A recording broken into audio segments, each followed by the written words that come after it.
नमस्कार दोस्तों, मेरा नाम है प्रदीप चौहान। बात समझनी है तो पूरी सुननी होगी। और दोस्तों, आज राजनीतिक रूप से बिहार की राजनीति को लेकर दिल्ली में एक बहुत अहम बैठक होनी है। सुना है तेजस्वी यादव पटना से बाकायदा मल्लिकार्जुन खड़गे और राहुल गांधी से मिलने दिल्ली आ रहे हैं और वो आज उनकी मुलाकात होगी मल्लिकार्जुन खड़गे के घर पे। पिछले एक महीने में ऐसा क्या हुआ कि अब तेजस्वी यादव को पटना से दिल्ली आना पड़ रहा है कांग्रेस के नेताओं से बात करने के लिए। वरना एक ज़माना ऐसा था कि कांग्रेस को अपने दूत भेजने पड़ते थे लालू से मिलने के लिए, जो भी बात करनी हो। एक महीने में माहौल बदला और अब लालू के लाल खुद कांग्रेस को मनाने आए हैं। मनाने शब्द मैं इसलिए इस्तेमाल कर रहा हूं कि जिस मुद्दे पर बात करने के लिए तेजस्वी आ रहे हैं उसको मनाना ही कहेंगे। दरअसल तेजस्वी आ रहे हैं कि महागठबंधन का मुख्यमंत्री का दावेदार कौन होगा, चेहरा कौन होगा, इसके लिए तेजस्वी कांग्रेस का समर्थन मांग रहे हैं। कांग्रेस ने अब तक सीएम फेस को लेकर हमेशा ये कहा है कि अभी तय नहीं है। अब ऐसे में तेजस्वी रिस्क नहीं लेना चाहते, इसलिए कांग्रेस को मनाने के लिए आए हैं। अगर एक महीने में कांग्रेस ने अपने आप को नहीं बदला होता तो शायद तेजस्वी पूछने भी नहीं आते। प्रदेश अध्यक्ष कांग्रेस के और प्रदेश प्रभारी दोनों लालू निवास में जाकर बात सुनते, उनकी जो कही बात है वो मानते और हाईकमान को पहुंचा देते। क्योंकि उस वक्त प्रदेश अध्यक्ष तो ऐसे थे जो लालू जी के घर से ही चलते थे। लेकिन एक महीने में कांग्रेस ने बिहार में अपनी पूरी स्ट्रेटजी बदल दी, पूरा चेहरा मोहरा बदल दिया और वो सब किया जो लालू परिवार को पसंद नहीं है। नतीजा, पहले तो लालू परिवार ने इसे लाइटली लिया, लेकिन जब बात बहुत आगे बढ़ गई तो अब मान मनोबल के लिए कांग्रेस के पास आ रहे हैं। लालू परिवार को जो सबसे बेकार चेहरे या नापसंद चेहरे थे, कन्हैया कुमार और पप्पू यादव, कांग्रेस ने उन्हीं को आगे कर दिया। तेजस्वी को मुकाबला महागठबंधन से मिल सकता है ऐसा लालू को लगता है, इसलिए कन्हैया पसंद नहीं है। और जो पप्पू यादव है वो लालू की राजनीति को बहुत बखूबी समझते हैं, इसलिए वो पसंद नहीं है। फिर उसके बाद लालू जी के खासम खास प्रदेश अध्यक्ष को बदल दिया गया, अवधेश सिंह को बदल दिया गया, तब भी लालू से कोई राय नहीं ली गई।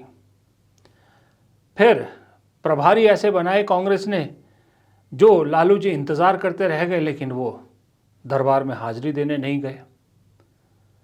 और उसके बाद बिना आरजेडी को इन्फॉर्म किए, बिना लालू जी को इन्फॉर्म किए राहुल गांधी भी यात्रा में शामिल हो गए। राहुल गांधी ने 2 और समागम कर दिए और अब सुना है 17 तारीख को मल्लिकार्जुन खड़गे भी बिहार जा रहे हैं।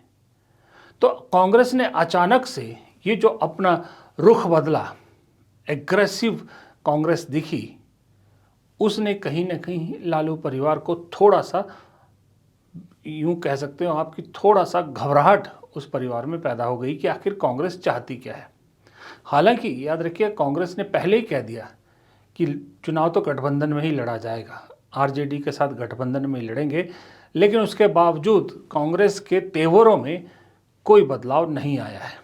और अभी हाल ही में कुछ दिन पहले, 3-4 दिन पहले, लालू जी को कांग्रेस ने एक और झटका दिया। वो झटका था कि लालू जी के समधी हरियाणा के कैप्टन अजय यादव को कांग्रेस ने ओबीसी विभाग के चेयरमैन पद से हटा दिया और डॉक्टर अनिल जैहिंद को उनकी जगह पर नियुक्त कर दिया। तब से कैप्टन अजय यादव भी बौखलाए हुए हैं और मंचों पर लालू यादव की तारीफें करते नहीं बनते। कहते हैं लालू यादव अहीरों के भगवान हैं। अब लालू जी को कांग्रेस ने लगातार एक के बाद एक झटके दिए हैं। अब ऐसे में जाहिर सी बात है, जिसकी ज़रूरत ज़्यादा होती है झुकना उसको पड़ता है। तो लालू जी को, या यूं कहें आरजेडी को, झुकना पड़ रहा है। झुकना शब्द मैं इसलिए इस्तेमाल कर रहा हूँ, हो सकता है ये झुकना शब्द सटीक ना लगे, कुछ लोगों को थोड़ा अजीब लगे, लेकिन मैं यहाँ पर इस रेफरेंस में और बोल रहा हूँ कि अक्सर अब तक आपने देखा होगा कि जो बैठकें होती थी वो आरजेडी की मर्जी पे होती थी। दिल्ली में लालू आते थे तो कांग्रेस नेता उनके यहाँ पर आकर मिलते थे, वरना पटना में लालू जी के यहीं पर ही सारी बैठकें होती थी। दरबार उन्हीं के यहाँ पर सजता था। एक महीना पहले का सिनेरियो फिर कह रहा हूँ आपको, देख लीजिए तो यही होता कि उम्मीदवार कौन होगा मुख्यमंत्री का, ये तो पहले ही तय हो चुका होता। फॉर्मल अनाउंसमेंट के लिए भी लालू जी के साथ या तेजस्वी के साथ पटना में बैठक होती, वहीं से अनाउंस होता। लेकिन अब एक महीने में पूरा सिनेरियो ऐसे बदल गया कि तेजस्वी यादव खुद दिल्ली आ रहे हैं और मल्लिकार्जुन खड़गे और राहुल गांधी से बैठकर सारी चीज़ों को सुलटाना चाहते हैं और ये आश्वासन चाहते हैं कि महागठबंधन की तरफ से मुख्यमंत्री पद के दावेदार के रूप में तेजस्वी यादव को आगे किया जाए। अब दिक्कत यह है कि इस बैठक में सीट शेयरिंग को लेकर भी बात होनी है। 243 कुल सीटें हैं बिहार विधानसभा में। अब उसमें से कांग्रेस कह रही है हम तो 70 में लड़ेंगे जितने पिछली बार लड़े थे, लेकिन हमारी अपनी पसंद की 70 सीटें होंगी। उधर सुना है जो मुकेश सहनी की जो वीआईपी पार्टी है, उन्होंने भी दावा ठोका है कि हम 60 सीटें लड़ेंगे, साथ में उप मुख्यमंत्री की जो है वो दावेदारी भी होगी। इधर से लेफ्ट भी कह रहा 50 से 60 सीटें लड़ेंगे। तो अगर इतनी सीटें इन्हीं में बंट जाती है तो फिर आरजेडी को क्या बचता है? आरजेडी भी कम से कम 120 सीटें तो लड़ना चाहेगी 100 से 120 सीटें, 110 के करीब तो वो लड़ना ही चाहेगी। लेकिन अब अगर ये महागठबंधन के सारे सहयोगी इतना दावा कर रहे हैं तो फिर आरजेडी के लिए तो बहुत मुश्किल आता है।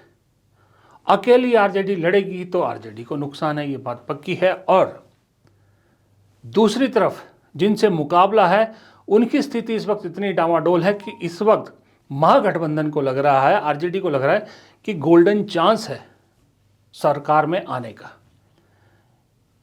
मुकेश सहनी को मनाया जा सकता है, लेफ्ट को मनाया जा सकता है, लेकिन कांग्रेस को मनाने के लिए खुद आना पड़ेगा। अब कांग्रेस सीटों का नंबर रखेगी अपना, वो बात रखेगी, लेकिन इस बैठक से पहले मुकेश सहनी का 60 सीटें प्लस डिप्टी सीएम का दावा, ये थोड़ा सा कांग्रेस को अखर रहा है। इस पे भी बात होगी, ये जिम्मा भी अब तेजस्वी यादव को संभालना पड़ेगा कि सीटें भी कम हों और उप मुख्यमंत्री की दावेदारी भी उन्हें छोड़नी पड़ेगी। क्योंकि अगर मान लीजिए 60 सीट भी कांग्रेस लड़ती है तो 110 सीट तो कम से कम 110 से 120 सीट आरजेडी लड़ेगी। 120 अगर आरजेडी लड़ती है, 60 कांग्रेस, तो 180 हो जाती है, बाकी बचती है 63 सीटें। अब 63 सीटों में मुकेश सहनी को भी एडजस्ट करना है, लेफ्ट को भी एडजस्ट करना है। सबसे पहला तो ये टास्क सॉर्ट आउट करने के लिए तेजस्वी आ रहे हैं। इसमें इसलिए उन्होंने कहा कि कांग्रेस के लोकल लीडरशिप या उससे गलतफहमी और ना बढ़े गठबंधन में, इसलिए सीधा राहुल गांधी और मल्लिकार्जुन खड़गे से बात करने के लिए तेजस्वी यादव आ रहे हैं। दूसरी तरफ क्यों ऐसा लग रहा है कि महागठबंधन को इस वक्त उम्मीदें ज़्यादा है? वो इसलिए है कि सामने जो मुकाबला जिस गठबंधन से है, उस गठबंधन में अंदर खाते बहुत गड़बड़ चल रही है। बीजेपी जिस तरह से अपने सहयोगियों को दबाने की कोशिश कर रही है, उससे सहयोगियों के अंदर बहुत गुस्सा पनप रहा है। नीतीश कुमार की पार्टी को किस तरह से एक तरह से इन चुनाव के जरिए राजनीति से दूर करने या बिहार की राजनीति से दूर करने की बीजेपी पूरी कोशिश कर रही है।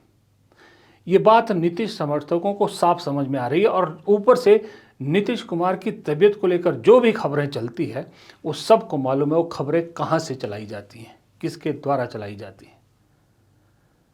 ये नीतीश की बात है। उसके बाद आइए चिराग पासवान।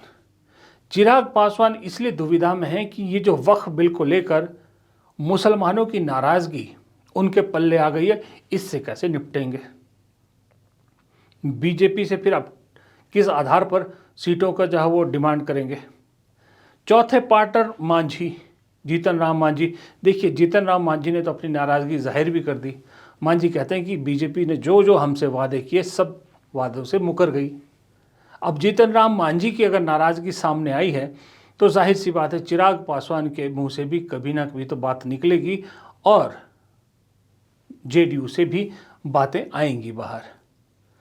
बीजेपी की दिक्कत यह है कि बीजेपी लड़ना चाहती है, अपने दम पर सबसे बड़ी पार्टी बनना चाहती है, लेकिन जब चेहरे की बात आती है तो बीजेपी के पास कोई चेहरा नहीं है जिसको आगे प्रोजेक्ट कर सके। ऊपर से मोदी जी की पॉलिसी है कि भाई किसी को भी मुख्यमंत्री बना देते हैं।